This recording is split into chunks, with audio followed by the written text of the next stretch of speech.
We've all experienced dark times, times of depression, despair, and despondency, times of grief, heartache, and deep pain.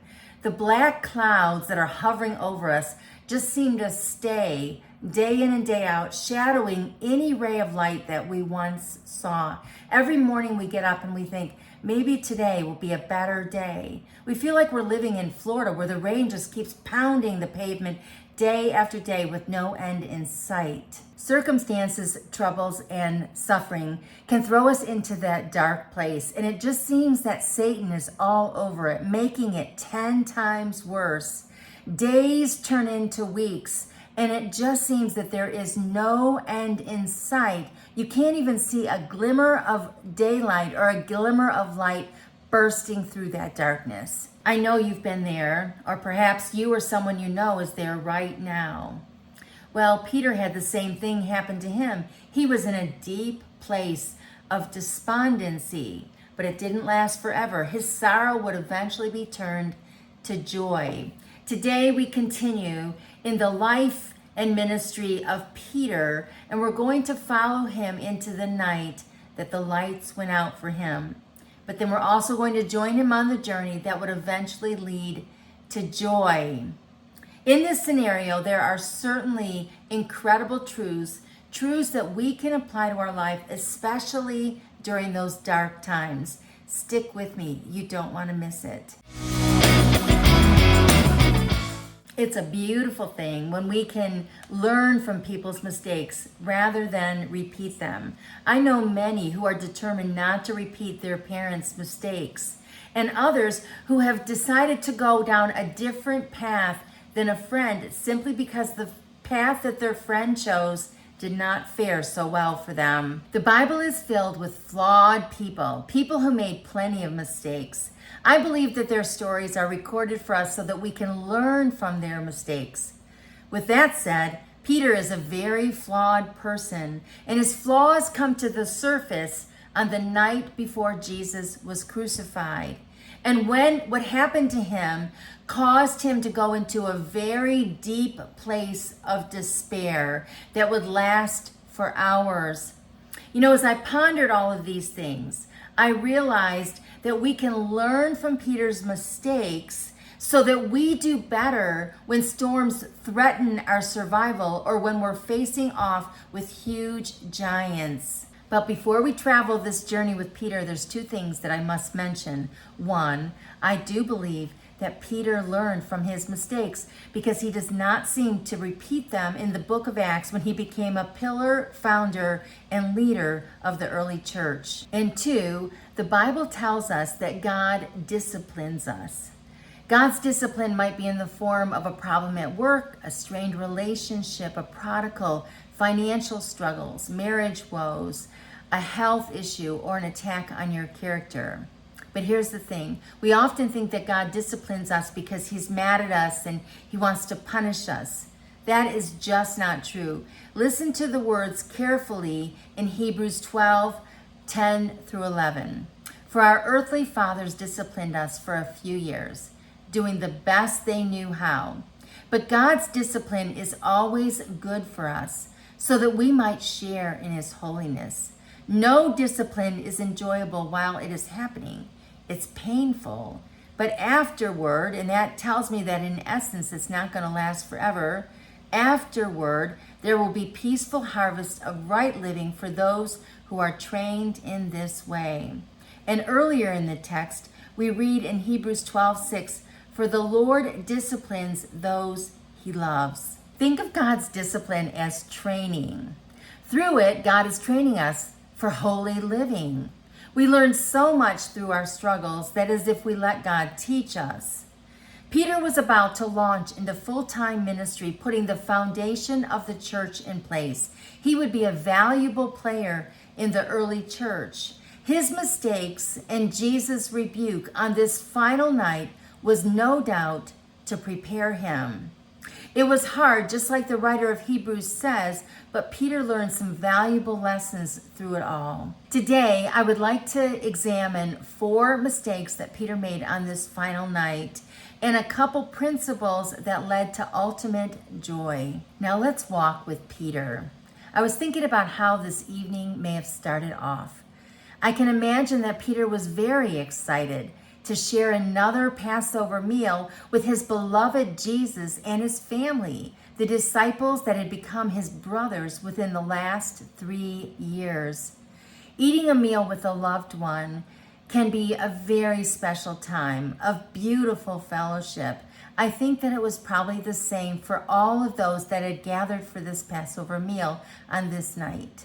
Andrew sharing what had happened that day, John telling about what his mom had said, Matthew just sitting there taking it all in and smiling, and Peter, the always spokesperson, trying to get a word in edgewise. The chatter was sweet, the fellowship was great, the laughter engaging, and the food was just so good. And then there was Jesus. His eyes were beaming, but his brow was furrowed a little bit. It seemed that he had a lot on his mind, but the love that he shared was no different on this night than it had ever been before. Something seemed a little different though.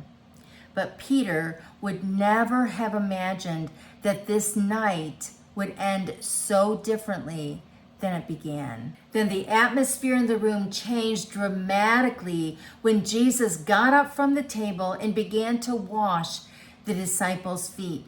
Whoa, wait a minute. He was their teacher, not their servant. And when he came to Peter, Peter pulled his foot back and said, no, he would not wash his feet.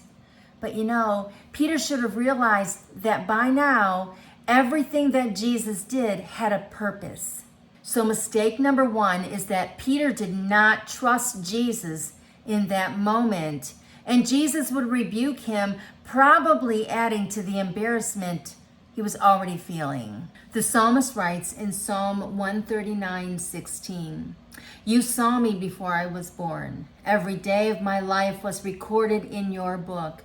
Every moment was laid out before a single day had passed." Peter knew these words and he had seen Jesus do amazing things.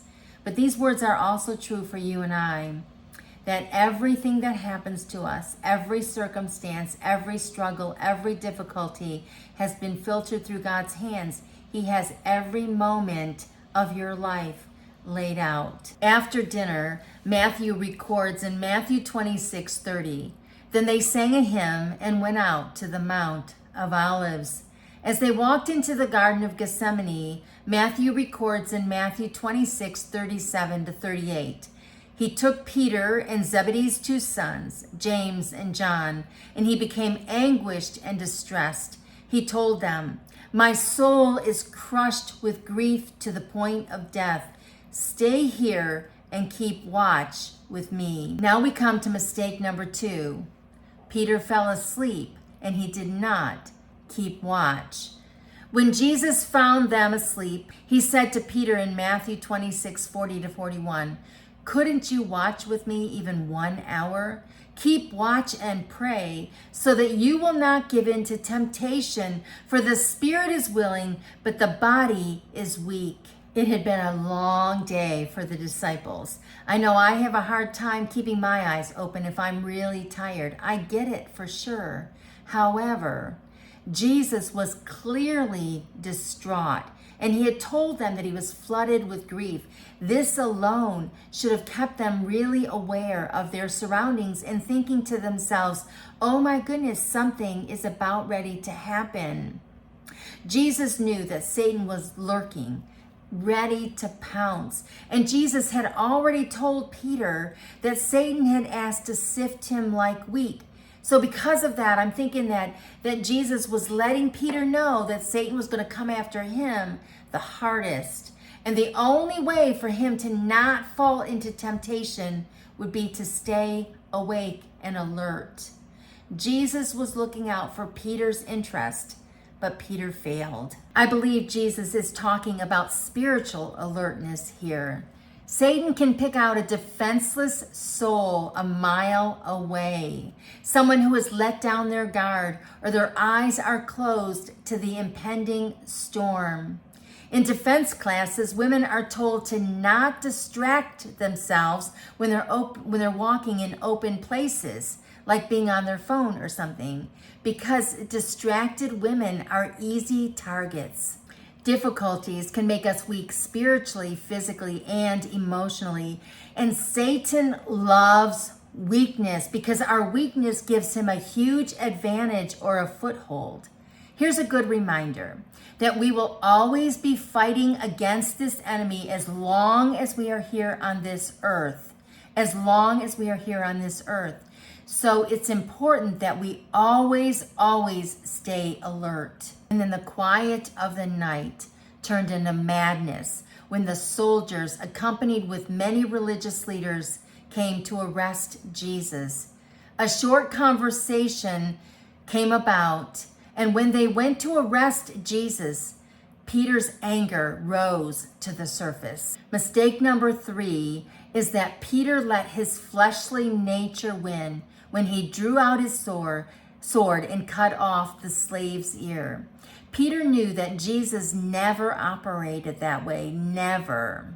Immediately, Jesus rebuked Peter and healed the slave's ear. Remember that we too have a fleshly nature. And when something terrible happens to us, that fleshly nature often rises up to the surface. Like maybe somebody's annoyed us and so we yell at them, or we use our words to show our displeasure with something.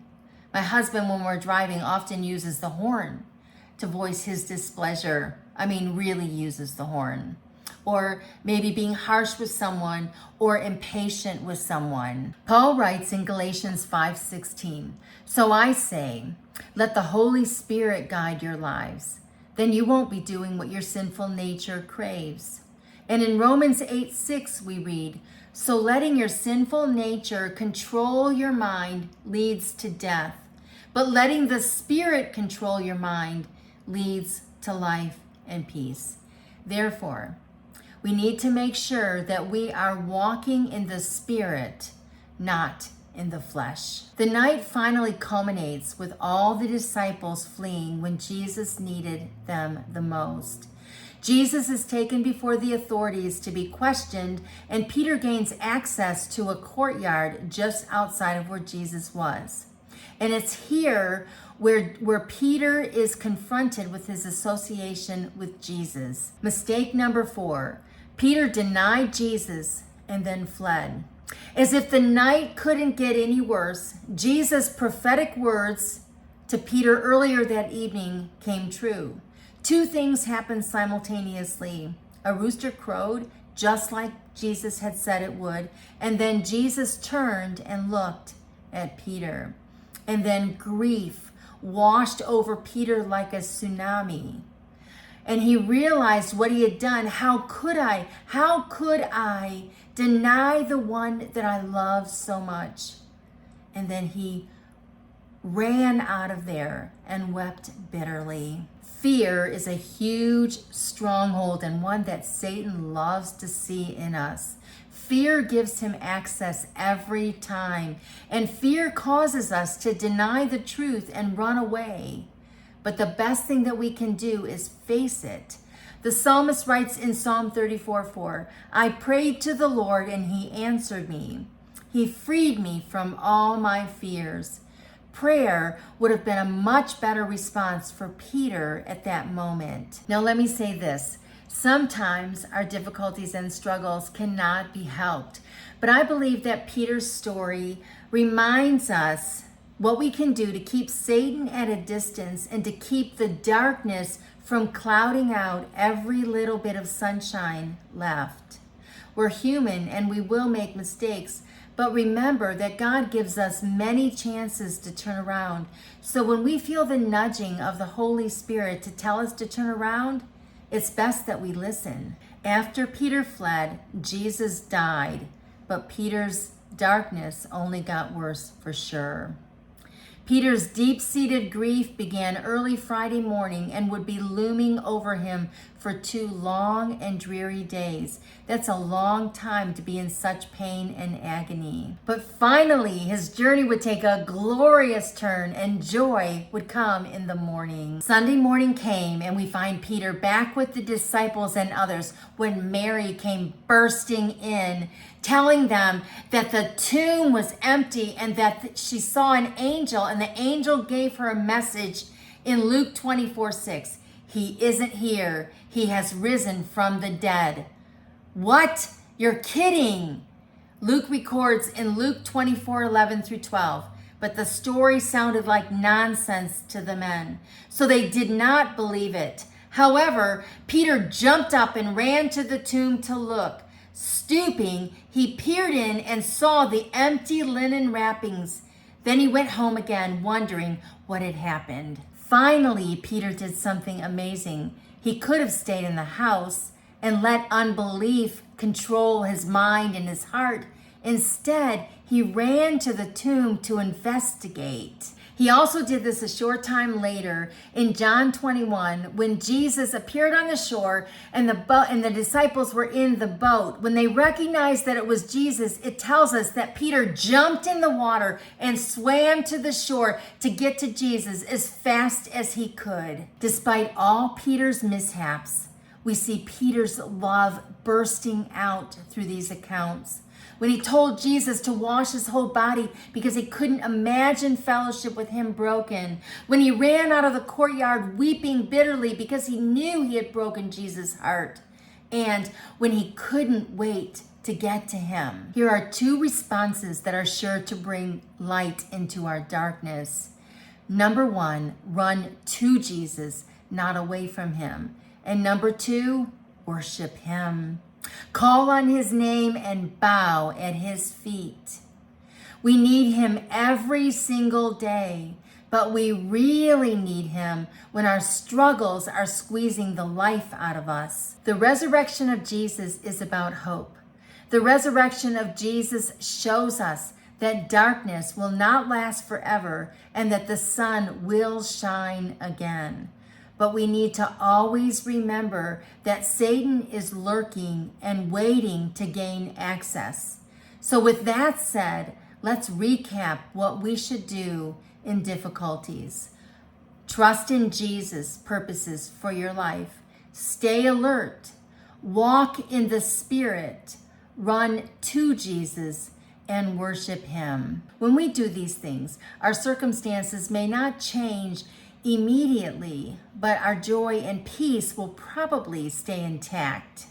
Satan has a harder time gaining access when we're doing things right.